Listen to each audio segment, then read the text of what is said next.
Assalamualaikum warahmatullahi wabarakatuh.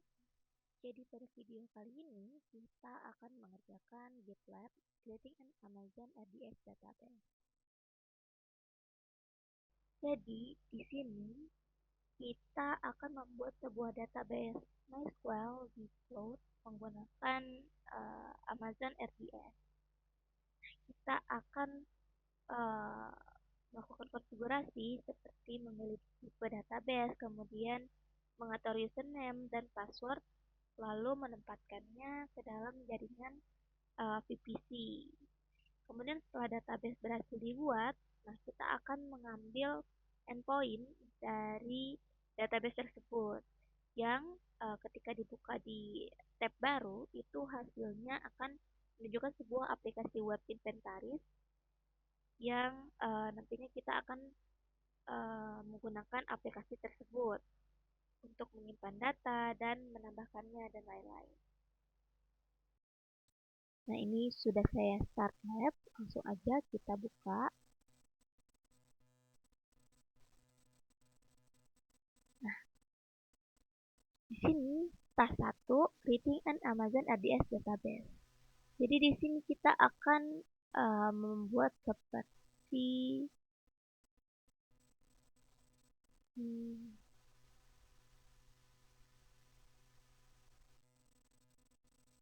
mungkin bisa upload MySQL database in your software.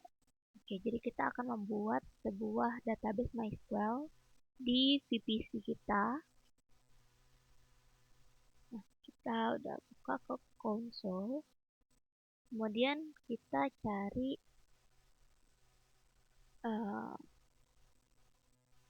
di sini kita cari RDS.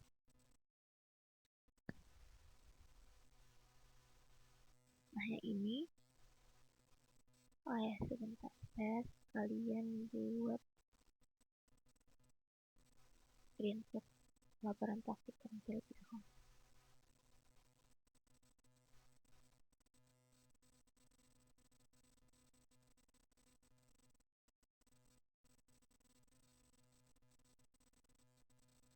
Nah, ini RDS. Kemudian kita ke bagian database. Lalu di sini kita diminta untuk membuat database. Nah, kita klik database.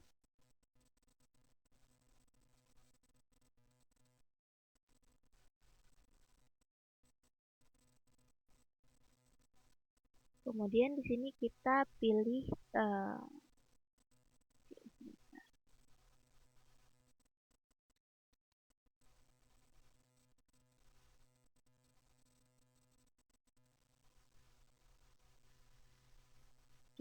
yang MySQL.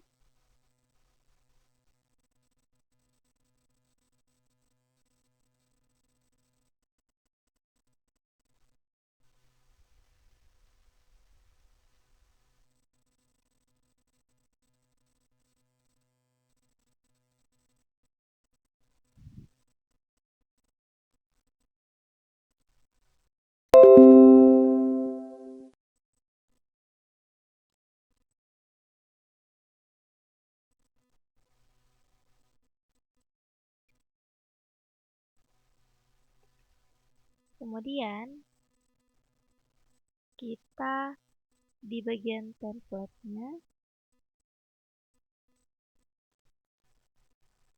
kita pilih ini kita pilih dev or test. Kemudian di bagian availability and reliability kita pilih yang single DB instance.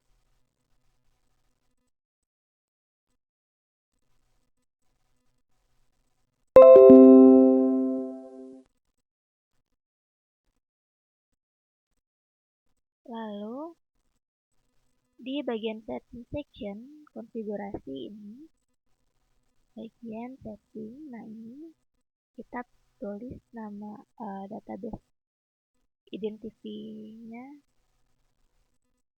kita ganti jadi inventory strip db. Kemudian master username-nya di sini kita masukin admin. Lalu Di bagian credential management kita pilih self manage. Ya. Lalu passwordnya adalah lab script password.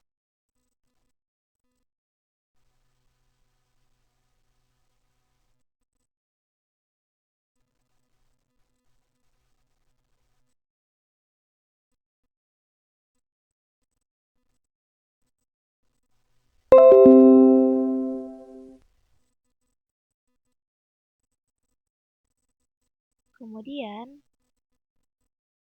di bagian instance configuration kita pilih burst table class. Ini. Lalu kita pilih oke, udah DBT3 Micro. DBT3 Micro. Lalu di bagian storage kita akan atur untuk penyimpanannya. Pilih yang di situ. Lalu for allocated storage enter 20. Expand storage auto scaling, clear or deselect. Bagian storage auto scaling. Oke, ini kita uncheck. Oke, seperti ini bagian storage konfigurasi ini.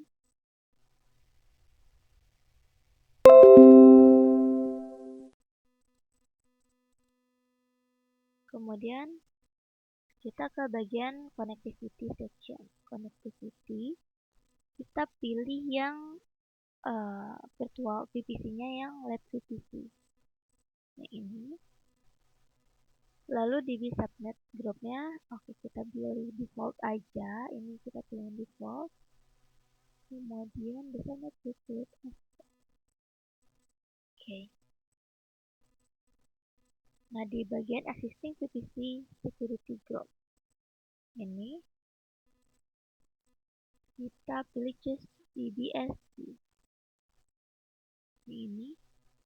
Kemudian remove the default. Oke, ini kita remove.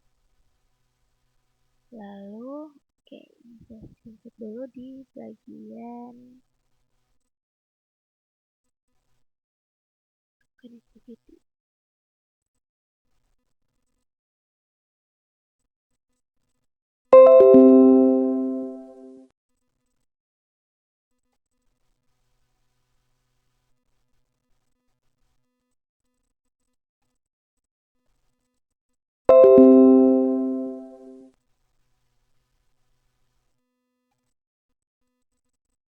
Lalu ke bagian monitoring.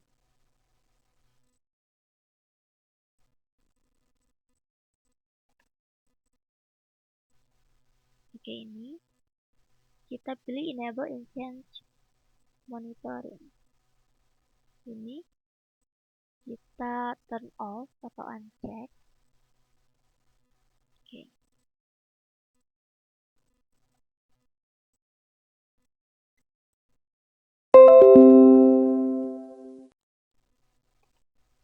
Kemudian di bagian additional configuration panel, additional configuration, kita masukin initial database name-nya inventory. Oke, kemudian kita pilih choose create database.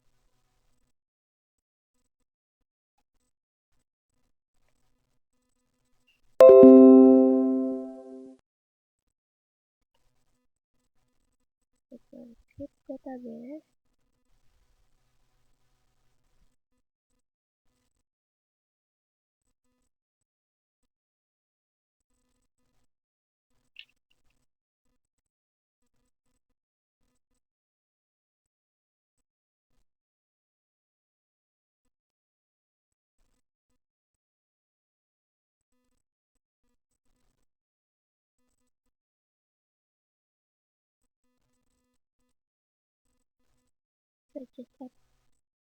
Ini kita close saja. Nah, ini dia sedang membuat database inventory DB. kita lihat statusnya di sini masih creating atau masih membuat ya, dalam proses membuat.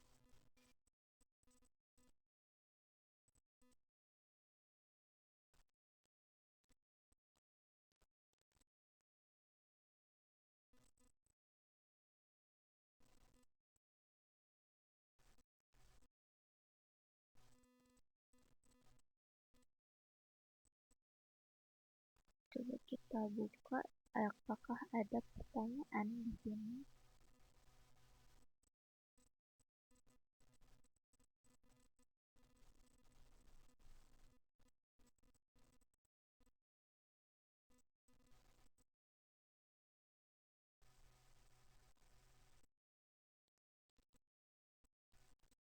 Oh, ini untuk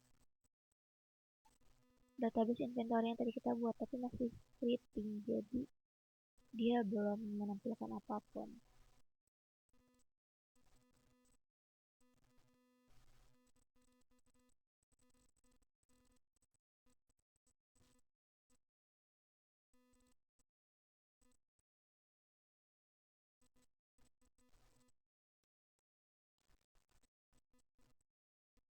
Oh, ini udah masuk ke tas 2, details.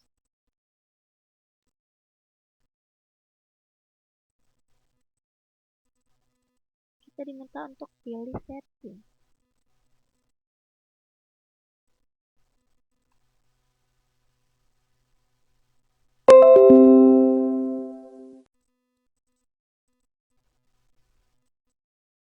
Oke, ini udah ada tampilannya dari IP public tadi. Kemudian kita diminta pilih setting di sini.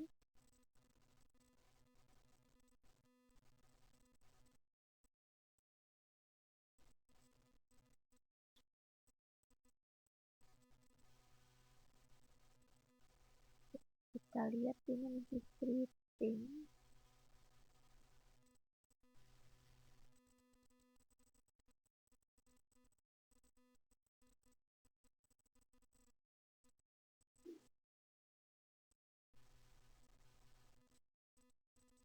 Oke, mungkin saya pause dulu videonya sampai status scripting ini berubah jadi successfully.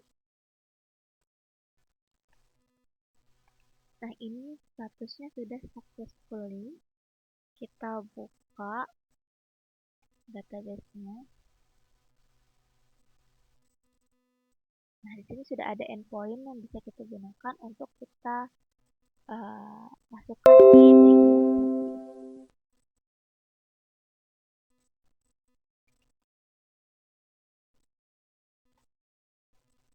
bagian bagian endpointnya kita copy, kemudian kita bagi ke inventory system, lalu di sini kita masukkan. Nah, lalu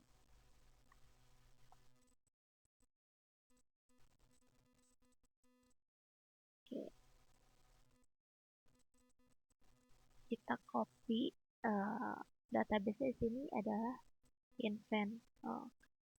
inventory, lalu username-nya di sini admin,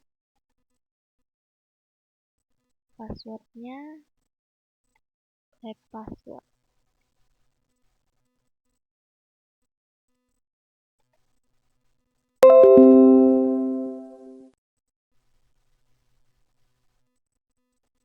Kemudian kita pilih save.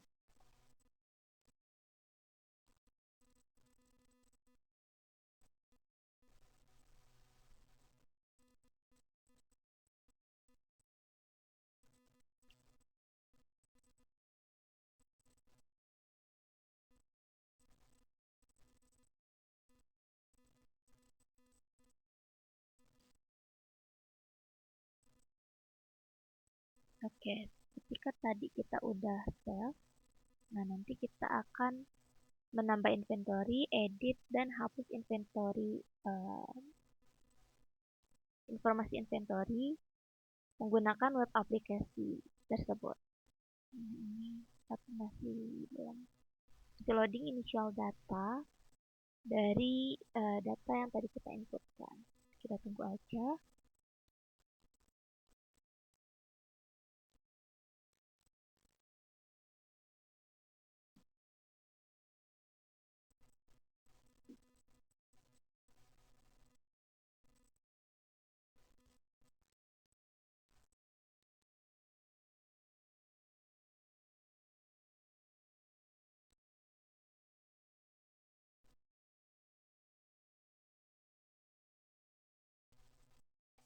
Nah, seperti ini hasilnya ketika kita sudah menginputkan data ke dalam database inventory.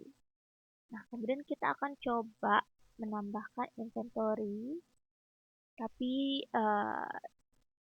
sesuai dengan kemauan kita aja sebagai user. Endpointnya tetap menggunakan endpoint yang dari database inventory.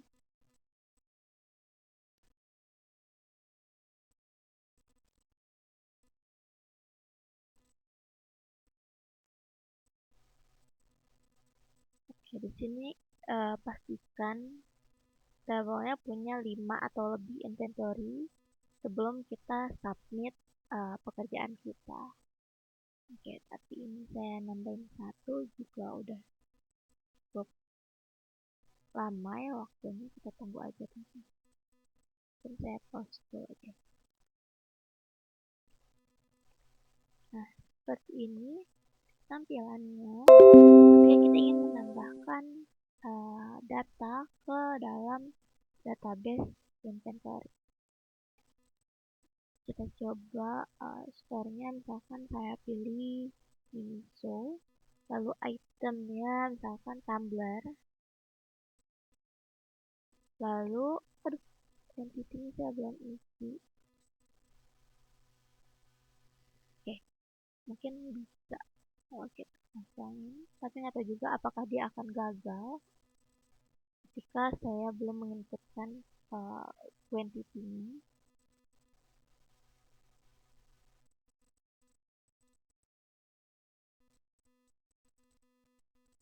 Ini mungkin perangkat saya yang emang kurang bagus untuk praktikum, jadi setiap nambahin apapun itu dia cukup lama.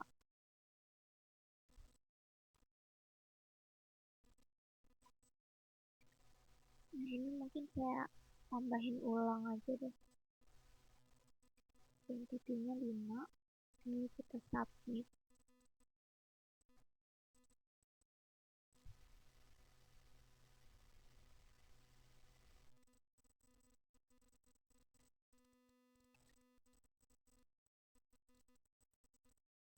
Nah, dia sekarang ada 4 baris di dalam label database-nya. Nah, tapi kan tadi di panduan setelah kita baca itu pastikan ada 5 baris sebelum kita submit. Nah, mungkin saya tambahin lagi satu lagi, add inventory.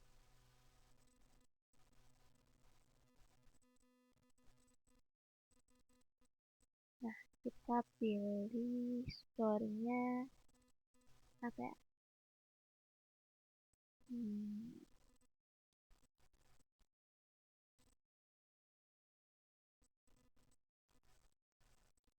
Misalkan awesome. Lalu itemnya makeup. Quantity-nya saya isi 15 di sini.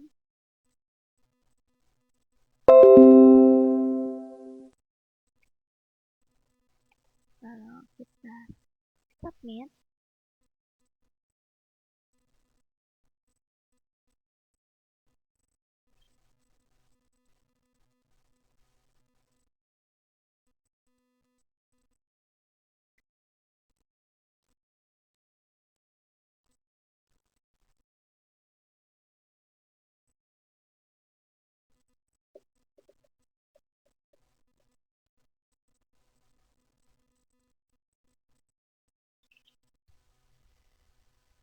Kita tunggu aja, emang cukup lama.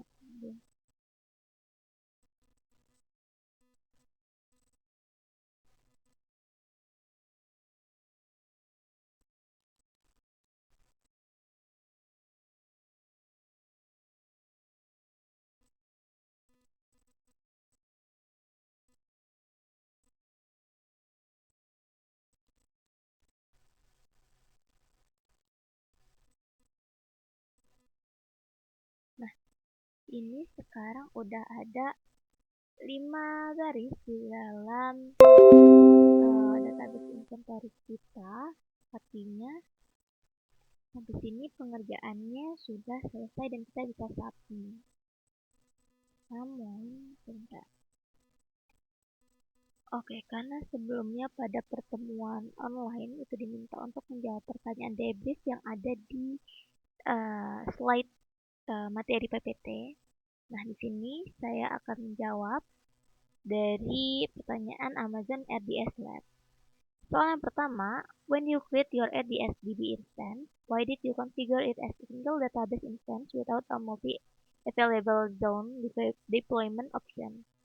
Jadi di sini pertanyaannya yaitu kenapa ketika kita membuat RDS DB instance kita, kenapa kita konfigurasinya sebagai single database atau ya single database instance tanpa menggunakan opsi multi available zone deployment. Nah, di sini saya akan menjawab. Pertama, tentunya karena dari panduan praktikum itu dimintanya untuk single database saja.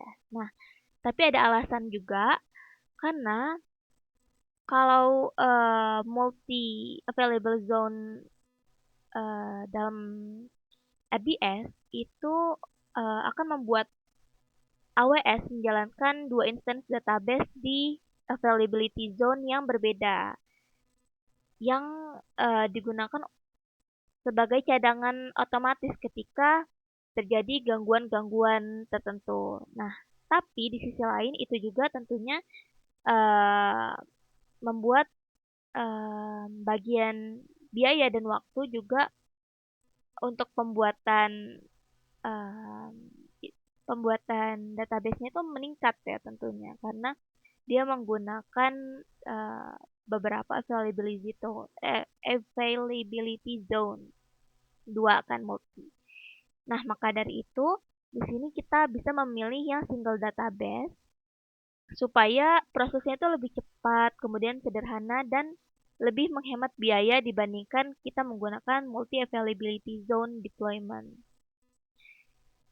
Karena kalau kita menggunakan multi availability zone itu lebih cocok untuk sistem produksi yang butuh ketahanan terhadap gangguan. Jadi ketika di zone yang pertama itu ada gangguan, dia maka ada cadangan di availability zone yang kedua seperti itu. Kemudian pertanyaan kedua, what did you need to do so that your application could connect to your database? Artinya apa yang kita perlu lakukan supaya aplikasi kita bisa terhubung ke database kita. Nah, di sini tadi untuk aplikasi itu bisa terhubung ke RDS, kita kan mengkonfigurasi tadi ada connectivity, kemudian security dan lain-lain. Nah, itu kita harus konfigurasinya dengan benar. Aplikasi juga harus berada di jaringan VPC-nya yang bisa menjangkau database. Kemudian di security group RDS juga kita bisa membuka port database. Misalnya tadi kan kita konfigurasinya di MySQL, berarti MySQL maaf. Jadi portnya adalah 3306 sehingga mengizinkan koneksi dari security group atau IP aplikasi. Kemudian kita juga menggunakan endpoint, username, password database yang dikonfigurasi pada aplikasi ini. Nah, ketika kita sudah mengatur setiap konfigurasinya dengan benar, maka aplikasi bisa mengakses database menggunakan jaringan yang aman. Kemudian bisa kita jangkau database-nya menggunakan aplikasi seperti itu. Oke, mungkin segitu dulu penjelasan dari lab creating an Amazon RDS database dari saya. Kurang lebihnya saya mohon maaf. Saya akhiri. Wassalamualaikum warahmatullahi wabarakatuh.